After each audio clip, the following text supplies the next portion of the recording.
জীবনানন্দ তো প্রকৃতিরই একটা প্রতিশব্দ, জীবনানন্দ তো নদীরই একটা প্রতিশব্দ, জীবনানন্দ আমাদের এই ঋতুচক্রের একটা প্রতিশব্দ, জীবনানন্দ নদীর প্রতিশব্দ, জীবনানন্দ প্রেমের প্রতিশব্দ।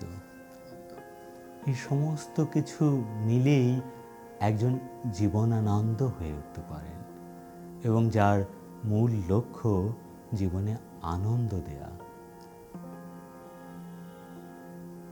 ওনার কবিতায় প্রকৃতি, প্রেম, মানুষের সেই অন্তর্জগৎ এত বিচিত্রভাবে মিশে আছে, যেটা আমাদের ইন্দ্রিয়কে মাঝে মাঝে অবশ করে দেয়।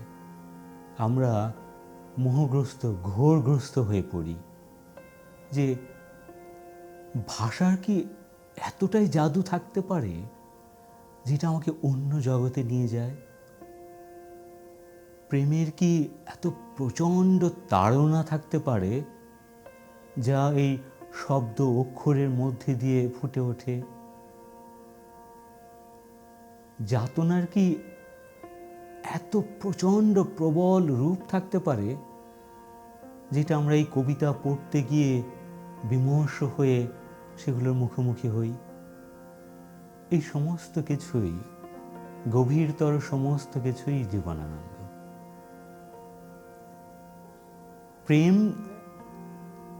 বিশেষ করে নদী, প্রেম, প্রকৃতি, এর প্রতি জীবনানন্দ যে কতটা নিবিড়ভাবে মিশে আছে, একটা কবিতার কিছুটা অংশ বললে হয়তো বোঝা যাবে যে প্রেমিককে কিভাবে প্রকৃতি ডাকে এবং প্রেমিক প্রকৃতিকে কিভাবে গ্রহণ করেন।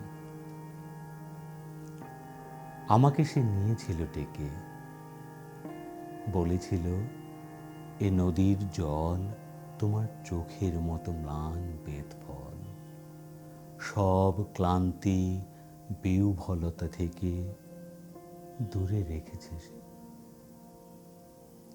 এর নাম ধানসিঁড়ি বুঝি?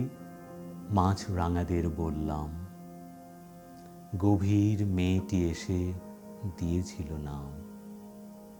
আজও আমি মেয়েটিকে খুঁজি, জলের অপার সিঁড়ি বেয়ে কোথায় যে চলে গেছে মেয়ে।